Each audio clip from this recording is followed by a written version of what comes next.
Hello everybody, Larry Young here again with another segment of OLaMan, Living Life with Purity. And today I want to ask a question. What's eating you? What's bugging you?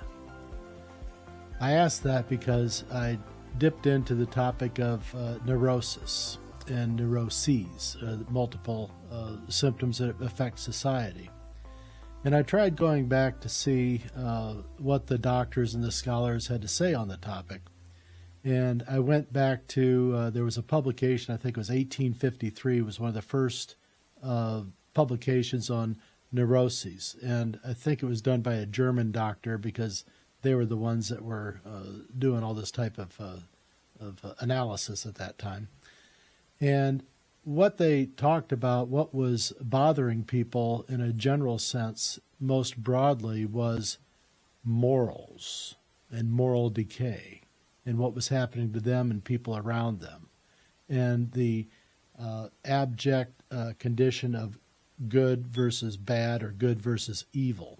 Now, if you hear that in the background, I've got a smoke detector that's going off. I've had a few people have contacted me saying, you know, I keep checking my smoke detectors. Well, it's at my end here. I can't fix this thing. I've got to get in and do some debugging because they put the smoke sensor clear up in a ceiling and I can't get to it. So another demolition project, I guess, for me. But neuroses and the battle between good and evil in the minds of the people back in the 1850s. They were battling their temptations. They were battling their physical urges. They were battling a number of other things that were going on, how to get ahead, how to make a living. And sometimes there was moral decisions that were made, and a lot of times people took the easy way. They didn't do the moral thing. They did what fed them and what took care of their family. It was tough times, and so people made some tough decisions, and many times made some bad decisions, and then took it home with them, and then worried about it, and thought about the condition of their soul and the hereafter. You know, and I'm not just talking about Catholics. Most of this is from Christian types, Christian churches and Christian pastors talked about these things. The Catholic writings didn't go into this so much as the German Christian based, probably more out of the Lutheran school, had talked about this condition in their faithful. So the scribes were talking about these things back in the 1850s, and their assertion was that the moral depravity and the moral decline was causing all this neurosis in society. Well, as time went on, I found another set of circumstances. Another writing was back in the late 1940s, early 1950s, so almost a full 100 years later. And what they pointed to as being the problem at that time was not the morals, but it was about money and social climbing and how they fit in society and what was their ranking as far as keeping up with the Joneses and things like this, and material comforts and seeking these things. Now remember, this is shortly after World War II, and so the industrial complex was beginning to build up at this time, and so people were still competing for resources, and there was still not enough of everything to go around for everyone's wishes. So everybody wanted one. Advertising was picking up. Everybody had to have the new thing. And there was pressure on people to achieve these things so they could remain at their rank or whatever they felt in status in their little subsets of the society. So we call it typically keeping up with the Joneses. So that took over in the 1950s was the problem that people were reporting. Now, the people that were seeking psychiatric help at that time were typically well over the age of 40. There were people that had launched, started a family, had a career, were working in the homes, or whatever the case may have been. But these people had typically, what I say, lived their first life up to the age of 40. And then after that, things started affecting them, and they started getting more concerned about not necessarily just their status, but about their enjoyment of life. What was the meaning of life? What am I getting out of life? Is all I do is work, work, work to try to get these things for my family and my children and these other things so I can keep up with Sue and David down the road. So what they started moving towards at that time then was the experience of life. And so people at this time, the national highway system here in the United States, the federal highway system was being built, and people were traveling about the country in their automobiles, the old Chevy advertising, see the USA in your Chevrolet. It was trying to get people out of their homes, go out for these travel experiences, and to go see the world. And so this was a big thing, national parks, campgrounds, things like this. People were getting out and going. They were having these great experiences and then coming back and then just destroying their relationships with all their friends and family by making them sit through these, lengthy slideshows. Today, we know that with a little bit of editing, they probably could have cut down those 300 slides to maybe the best 20 or 30 and maybe not ruin their relationships with their family and friends by making them sit through every picture from Yellowstone. Nice to keep, but sometimes it's tough to share if you weren't there and it's not your experience. So this is what was going on with the people. And so their experiences were the hallmark of their perceived success and their esteem in the world. And then the chase for these experiences got to be even more and more sought after. So much so that it wasn't just about the experience being valid, it's how extreme was the experience to make it even more valid. So my experience was better than yours because I did this. We, reached the summit and things like that. You just looked at it from the base of the mountain. Our experience is far better and more extreme. So we win on that one. And so this went on for quite some time. And it wasn't until social media came along, and what started that time then was all these people wanting to put their experiences out there, and they wanted everyone to rate them and judge them and like them and get the number of likes. So this became a social race to gather votes and likes and things like that. And so we see young people especially going out and doing silly challenges, doing these TikTok challenges and things like that. Not because it's something that needs to be done, because it's something that's stupid and crazy, and it's going to empower them thinking that they're going to be getting more likes and they're going to be more cool than the next guy, and they're going to be more famous. This is how the world has gone. And what has it given us?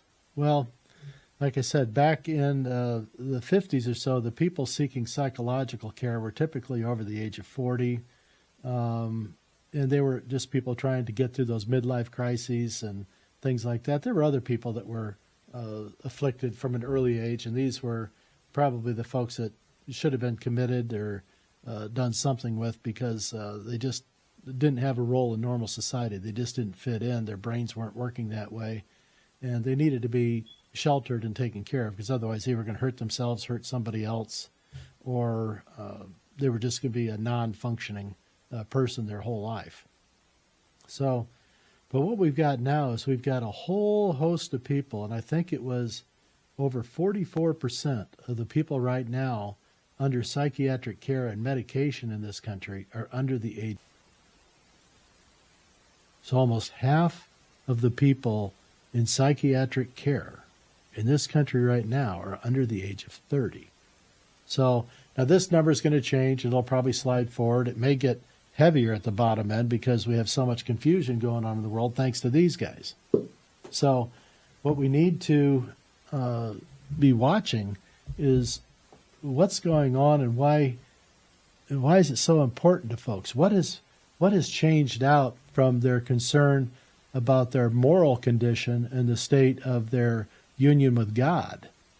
And it's more about their union with their Facebook crowd or their TikTok crowd or whatever it is they're getting their vote stream from. It's gotten even worse now that women are selling the images of their body online with these,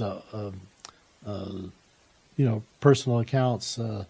It's just not. I think they call it OnlyFans. That's what it is. These are basically soft porn sites or even hard porn sites. I don't know. I haven't even looked at it, but there's nothing I can see that could be coming out of it that's positive, that's going to be helping this generation or any generation with their neuroses.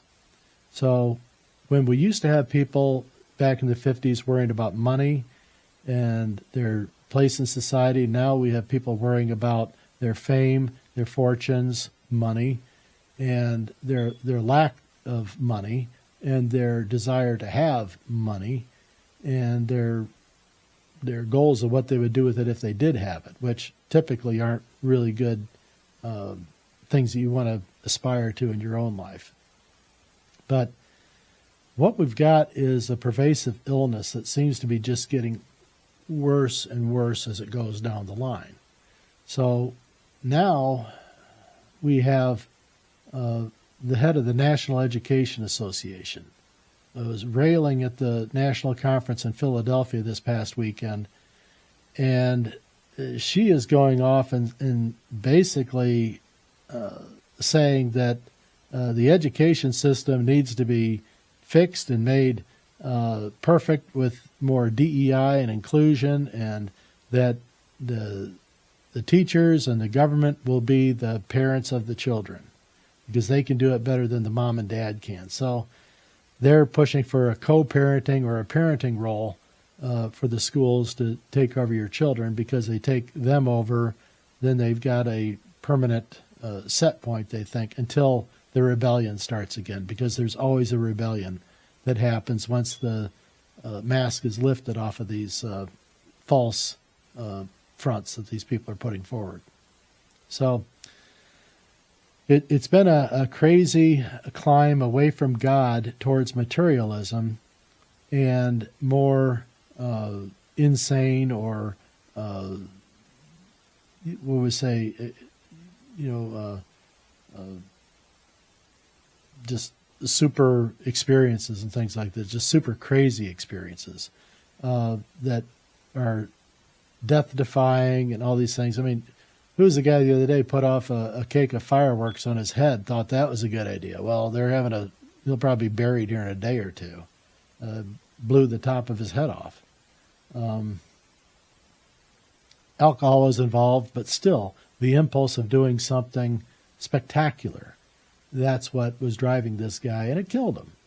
His idiocy and his drive killed him. So the two things met together. So this imperfect world, you get some crazy chemistry with some of these things. So this is concerning to me. We've got a real problem with our neuroses in the world. I think what we need to do is realize that the more the media and our alleged champions of our world, the people that we have relied upon for so long to be our guideposts in life, and have sort of abandoned their roles. And this is what's happened a lot of times with people with their neuroses. We used to have a firm set of guideposts in our society as to what was considered normal and what was considered abnormal, and everyone pretty much agreed on it.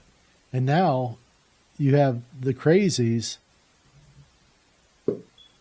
are becoming the new normal in their mind. So, but this is affecting other people as well, because we're all dancing around the fire of these little unicorns here, afraid to hurt their feelings. Well, we got to stop that. And I've talked about this before, and we have to say no. We have to use our dad brain, and we have to try to get some of these guideposts back, at least to get to a point where we can agree on certain things are not, good for our society, and we don't value these things. We can't get into this situation where everything's okay and you're okay because you're special, honey. No, we got to get out of that. We got to tell them, honey, life's a bitch and then you die. Okay, so buckle up, kiddo. It's going to get tough. So that's the message we need to be giving kids. And we need to tell them that the smarter you are, the more you study, the more you understand how the world works, the better you're going to be able to maintain your position in this world and navigate through it with less neuroticism and less neuroses in your world. Because a lot of these kids right now, they don't know what they are. And they don't know what they're protesting about. They don't know what's going on. They're just trying to be popular and be one of the cool kids. But they just don't know. And so this is a real problem. And it's also affected, our older people. Look at the media. Look at what they're spouting now. All of a sudden, this sudden revelation, oh my gosh, there's something wrong with the president. Well, duh. It's kind of been going on for quite some time here. And to ignore it is really just adding more fuel to the fire. So when God gets moved away from the aspirations and the thoughts of people and personal achievements and things like this that eliminate God from the discussion, there's terrible results. And this is symptomatic of what's going on in our world right now, is that this dismissal of God from the arena and the amplification of the individual as being the important one is just leading more to downward spirals. So we got to be careful about this. This is what purity is. This is about making sure that you're keeping God in your family and in your perspective. And like I say with my own thing here, Christ is the head of this house, and we're going to be putting those pictures back up on the websites here. We want people to have these in their home. Just a simple reminder each day that this is what matters. I don't know how you practice your faith, but all we want you to do is just try to keep God in there, give him a little room. So with that, I love you, and I'll be back.